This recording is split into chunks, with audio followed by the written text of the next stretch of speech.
नंदुरबार शहर पोलीस स्टेशनला काल आपण एक 743/2026 हा गुन्हा दाखल केलेला आहे. गुन्ह्याची पार्श्वभूमी अशी आहे की रायसिंगपुरा नंदुरबार मध्ये राहणारा एक जो युवक आहे तो लहान मुलं म्हणजे अल्पवयीन बालक आणि काही युवकांना पैशाचं आमिष दाखवून त्यांच्यावर अनैसर्गिक अत्याचार करत असल्याची आपल्याला खबर मिळाली होती.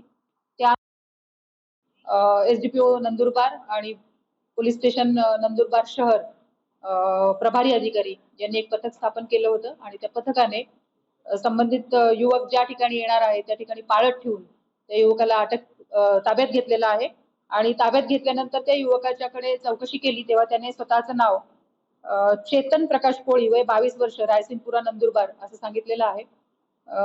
ज्यावेळेस त्याला ताब्यात घेतलं त्यावेळेस त्याच्याकडचा मोबाईल चेक केल्यानंतर त्याच्या मोबाईलमध्ये अशा प्रकारचे लहान मुलांसोबतचे आणि इतर युवकांसोबतचे अनेक अश्लील चित्रण केलेले व्हिडिओ आणि छायाचित्र आपल्याला त्याच्या मोबाईलमध्ये आढळून आलेली आहेत.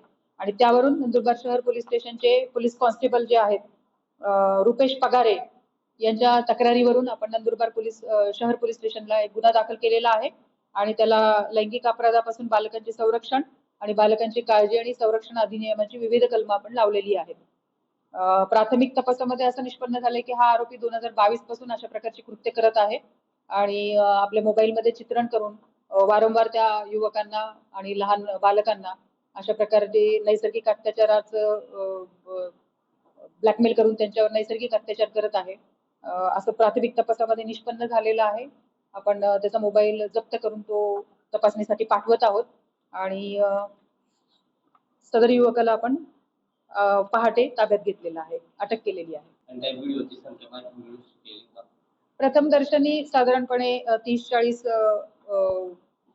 लहान मुलं प्लस युवक याला बळी पडलेली असल्याची शक्यता आहे. ही एक शक्यता आहे. तपासामध्येच ऍक्च्युली बाबी निष्पन्न होतील आणि व्हिडिओची संख्या आता तपासामध्ये निष्पन्न झालेली नाही आहे. ती आपण FSL मार्फत चेक करून त्याबाबत पुढे तपासणीला मोबाईल पाठवणार आहोत.